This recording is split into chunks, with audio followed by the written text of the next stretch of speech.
దేవునికి స్తోత్రము.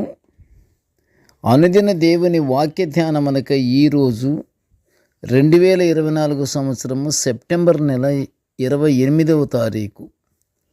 ఈరోజు ధ్యాన వాక్యము పరిశుద్ధ గ్రంథము నుండి కీర్తనల గ్రంథము 37వ సంకీర్తన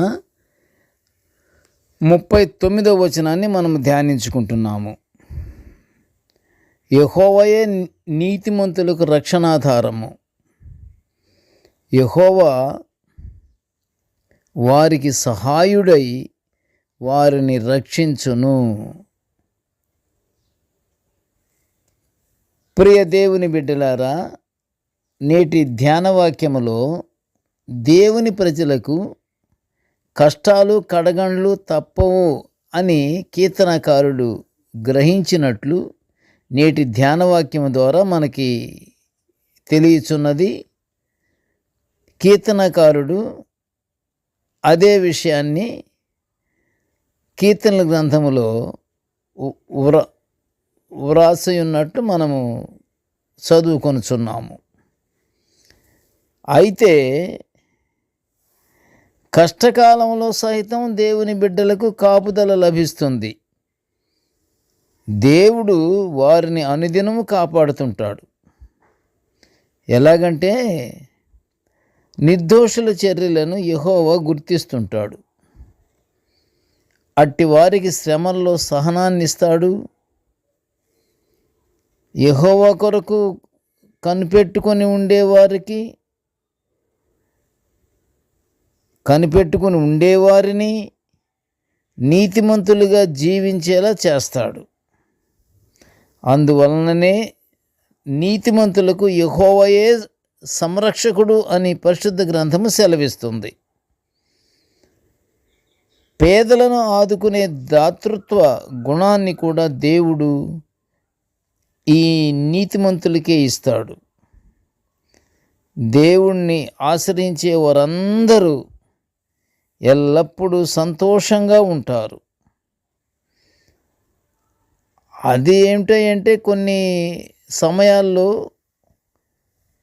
కష్టాలు వస్తాయి, బాధలు వస్తాయి, మనోవేదనలు కలుగుతాయి.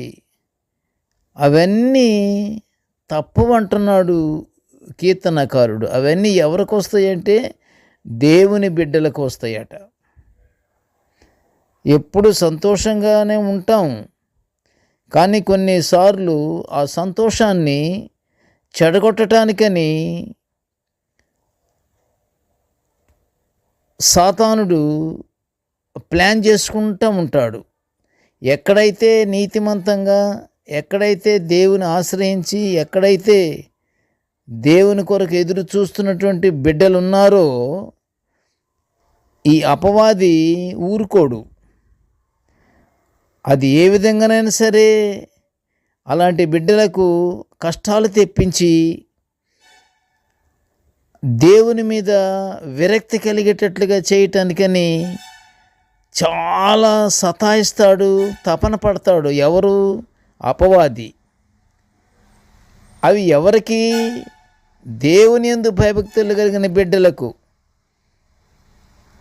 దేవుని యందు భయభక్తులు కలిగిన బిడ్డలకు ఆ కష్టాలు కడగండ్లు తప్పవని కీర్తనకారుడు చెప్తున్నాడు. కనుక మనము కష్టాలు వచ్చినా, ఇబ్బందులు వచ్చినా, మనోభేదాలు వచ్చినా, మనసు కష్టాలు వచ్చినా, ఏమొచ్చినా సరే అవి తట్టుకొని మనము దేవుని వంక మనం చూస్తూ ఉండాలి. దేవునికి మనం ప్రార్థనలు చేస్తూ ఉండాలి. ప్రార్థన ద్వారా తప్పకుండా అవి తొలగిపోతాయి. అవి తొలగిపోతాయి అంటే ఎలా తొలగిపోతాయి? మన ప్రార్థనా బలము వలన సాతానుడు పారిపోతాడు. సాతానుడు పారిపోతే ఈ కష్టాలు ఉండవు, మనోవేదన ఉండదు, మనో బాధలు ఉండవు, ఏమీ ఉండవు. మన ప్రార్థన దేవునికి చేరాలి. కష్టాలు పడుతూనే మనం ప్రార్థనలో మెలగాలి.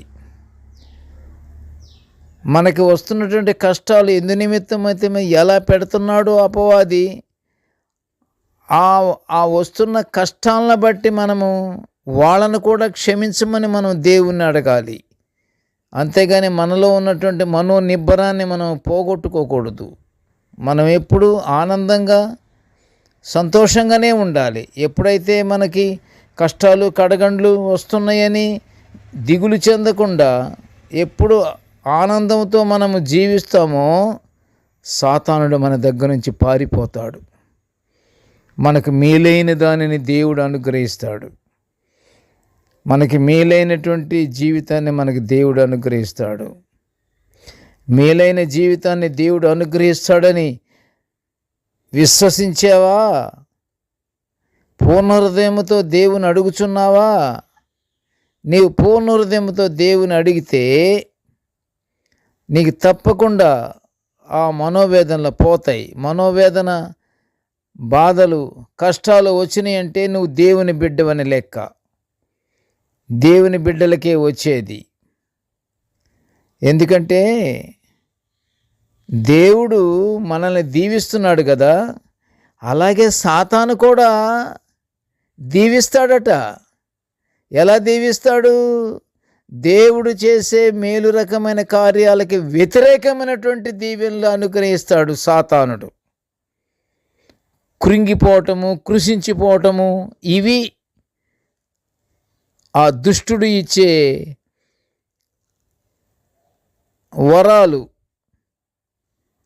ఆ వరాలకు మనము బానిసలవ్వము, మనం అవ్వకూడదము. మనము మనోనిబ్బరంగా ఎన్ని కష్టాలు వస్తే అంత మనకి ప్రతిఫలం దేవుని చేతిలో ఉన్నటువంటి ఆ యొక్క బంగారము కంటే ఎక్కువ విలువైనటువంటి తలాంతులు మనకి దేవుడు అనుగ్రహిస్తాడు. దేవుణ్ణి ఆశ్రయించే వారందరూ ఎల్లప్పుడూ సంతోషంగానే ఉంటారు. వారికి దేవుడు తోడయుండి రక్షిస్తాడు.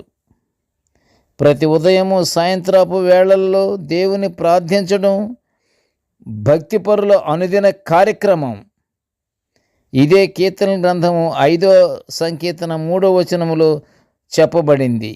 గొప్పవారేమి బీదవారేమి అందరూ దేవునికి సమానులే. కాబట్టి ప్రియ దేవుని బిడ్డలారా, జాగ్రత్తగా వింటున్నారు కదా.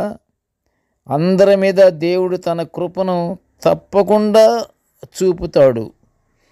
నీ జీవితము మామూలు జీవితము కంటే ఎన్నో రెట్లు ఆనందముతో కూడినటువంటి జీవితము నీకు అనుగ్రహిస్తాడు దేవుడు. ఎప్పుడు ఈ శోధనలు, బాధలు ఇవన్నీ సహిస్తూ ప్రార్థనలో కానీ పట్టుదల ఉంటే తప్పకుండా దేవుడు తన కృపను నీకు చూపుతాడు. దేవుని ధర్మశాస్త్రాన్ని అనుసరించేవారే నీతిమంతులుగా పిలువబడుచున్నారని పరిశుద్ధ గ్రంథము సెలవిస్తుంది. మనం నిత్యము పరిశుద్ధ గ్రంథాన్ని మనం చదువుతున్నాము. పరిశుద్ధ గ్రంథాన్ని ఆచరిస్తున్నాము.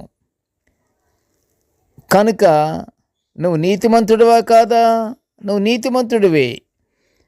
నీతిమంతుడికి ఏమొస్తుంది? కష్టాలు, కడగండ్లు తప్పవు. అందుకని ఈ నీతిమంతులకు రక్షణాధారం యెహోవాయే. అందుకని యెహోవా దేవుని నిత్యము మనము ప్రార్థిస్తూ ఉండాలి. వారికి ఎప్పుడైతే ప్రార్థనలో ఉంటామో సాతానుడు పెట్టే బాధలు, శోధనలు అవన్నీ ఎదిరించి మనం ఆనందంతో మనము జీవిస్తే యెహోవా దేవుడు తప్పకుండా సహాయము చేస్తాడు, వారిని రక్షిస్తారు అని పరిశుద్ధ గ్రంథములోని కీర్తన గ్రంథము 37వ సంకీర్తన 39వ వచనములో నేటి ధ్యాన వాక్యంలో ఇవ్వబడింది. కనుక ప్రియ దేవుని బిడ్డలారా, మన మీద అందరి మీద దేవుని కృపను మనకి చూపుతాడు. నీతిమంతుల మీద తప్పకుండా ఆయన పోగొట్టడు. ఆయన యొక్క శోధనలు సహించువాడు ధన్యుడు. శోధనలు మనము సహించాలి. దేవుని ధర్మశాస్త్రాన్ని అనుసరింపజేసేవారే నీతిమంతులుగా పిలువబడుతున్నారని పరిశుద్ధ గ్రంథం ఒక ప్రక్క మనకి సెలవిస్తుంది. వారికే యెహోవా రక్షణాధారము. కీర్తనందం 34 సంకీర్తన 9వ వచనాన్ని చదవండి. అట్టివారు శ్రమల్లో కూడా సంతోషిస్తారు. చూసారా మరి ప్రియ దేవుని బిడ్డలారా, అట్టివారు కూడా శ్రమల్లో కూడా సంతోషిస్తారు. ఎవరు? యెహోవా దేవుని యొక్క రక్షణాధారము పొందుకున్నవారు. యెహోవా యొక్క రక్షణాధారము పొందుకున్నవారు అంటే ఎవరు? వాళ్ళు అపవాది తలపెట్టినటువంటి శోధనలు, బాధలు, కష్టాలు, కడగండ్లు ఇవన్నిటినీ ఎదిరించి మన దేవుడు గొప్పవాడు. మన దేవుని యందు మనము చూసుకుంటూ దేవుణ్ణి ప్రార్థిస్తూ ఉంటే వారికి తప్పకుండా శ్రమల్లో కూడా సంతోషించడం ఇలాంటి తప్పకుండా దేవుడు అనుగ్రహిస్తాడు. అది దేవుని కాపుదల. అట్టి కాపుదల కొరకు మనము యెహోవా దేవుని కొరకు కనిపెట్టుకొని ఉందాము. దేవుని కాపుదల మనము పొందుకుంటున్నాము గాన దేవునికి కృతజ్ఞతలు మనం తెలియచేయాలి. కృతజ్ఞతలు అంటే మనకి ఏదో జరిగింది, మనకి ఏదో వచ్చింది, మనకి తెలియనటువంటి ఒక గొప్ప కార్యము వచ్చింది, అందుకు కృతజ్ఞతలు కాదు. మనము ఈ రోజున జీవముతో ఉన్నామంటే దేవుని దయ, మనం జీవముతో ఉన్నామంటే దేవుని కృప, మనం జీవంతో ఉన్నామంటే దేవుని యొక్క గొప్ప ప్రేమ. దానికే మనము కృతజ్ఞతలు మనం తెలియచేయాలి.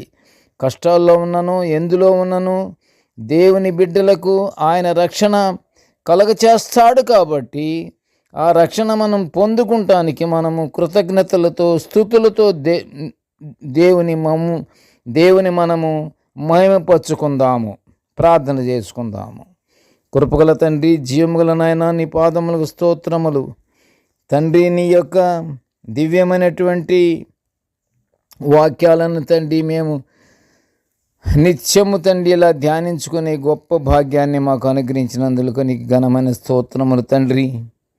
నాయన, నేటి ధ్యాన వాక్యమును వినుచున్న ప్రతి బిడ్డను ఆశీర్వదించయ్యా. ఇదిగో తండ్రి, నీతిమంతులుగా ఉన్నవారికి, నిత్యము నీకు ప్రార్థించుకునే వారికి ప్రభువా నీ యందే భయభక్తులు కలిగి తండ్రి నీ వాక్యము నిత్యము వింటూ, దేవా నీ వాక్యాన్ని నిత్యము చదువుకుంటూ, దేవా నీ యొక్క వాక్యాన్ని హృదయములో భద్రపరుచుకుంటున్నటువంటి బిడ్డలకు కలుగుతున్నటువంటి కష్టాలు, కడగండ్లు నాయనా, అవన్నీ వాటిని ఎదిరించి నీ యొక్క రక్షణను, నీ ప్రేమను, నీ కృపను పొందుకునే గొప్ప భాగ్యాన్ని ప్రతి బిడ్డకు అనుగ్రహించమని ఈ మనలన్నీ యేసయ్య పుణ్యనామమున వినయముగా వేడుకొంచుంటున్నాము తండ్రి. ఆమేన్. దేవుడు మనలందరినీ బహుగా దీవించుగాక. ఆమేన్.